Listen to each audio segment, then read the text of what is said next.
It was a wonderful childhood. I had the opportunity to spend every day with my first cousins. We all just gathered here and had a good time, but I didn't realize the significance of this property, this house, and David Carll until I became an adult. My name is Iris Williams. I was born and raised in Oyster Bay, New York, and my great-great-grandfather is David Carll. David Carll was a visionary. Everything that he did was to protect his family, to perpetuate his family. He was my great-great-grandfather, born a free man, right outside of Cold Springs, New York, and ended up residing in Oyster Bay. Most people that come to Oyster Bay feel that it's a rich, affluent town, but they don't think people of color live here. And in 1750, you had 17% of African Americans in this community. Long Island was kind of split into two territories, one occupied by the English and one occupied by the Dutch. And Oyster Bay was this little sliver where they were halved. There were enslaved people here. There were free people here.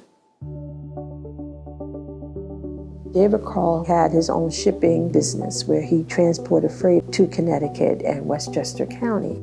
He married a woman from Wales who was disowned by her family because she married a man of color. The challenge of marrying somebody who isn't the same skin color as you, it took a lot of bravery. And he had the fortitude to raise 9 children in Oyster Bay in an interracial marriage, and he persevered. David Carll was one of the first African Americans to sign up to fight in the Civil War for the North. He didn't have to enlist, but he did.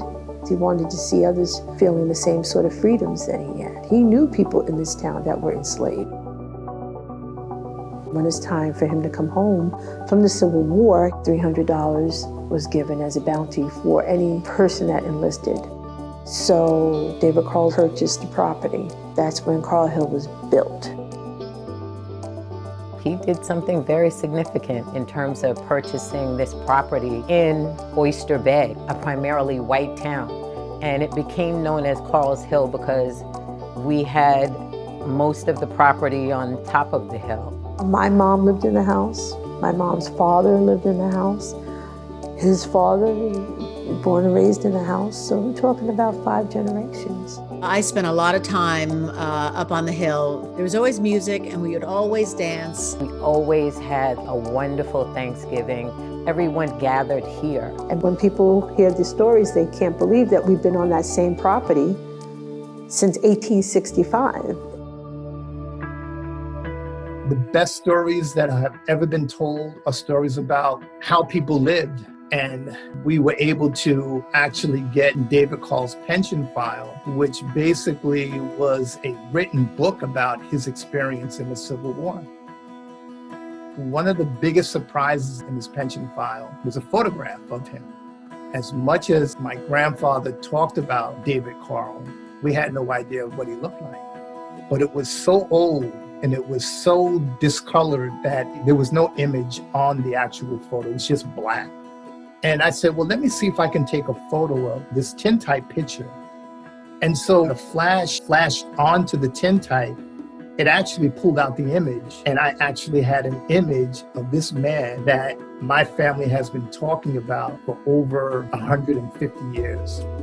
As Black people in the United States, we don't have the opportunity many times to see photos of us in the 1800s that we can say those are our family members. And to see him in a uniform with the American flag made me really feel proud to be an American. There are so many examples of historically Black cemeteries that are discovered that people never knew. Pine Hollow Cemetery is where my family is buried. My grandfather would take us to Pine Hollow Cemetery, where David Carll is buried, and he would point out his grave to us and explain who this individual was and what he did. So this is the majority of the Carll family. This is David Carll's grave. Each year, they come to put a flag on his grave for serving. I hope that you're proud of the things that we've been doing over the years, preserving your legacy, your family history, and most importantly, your house. And we're trying to make sure that this area will be considered a historic district.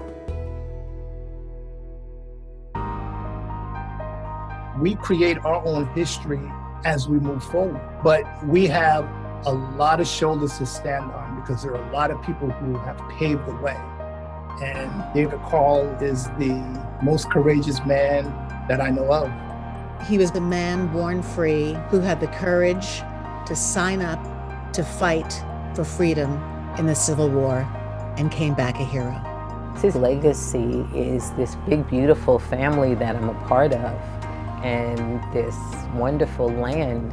And I'm just extremely proud that this is the legacy that I've been given. And we continue to carry on his legacy for future generations to come.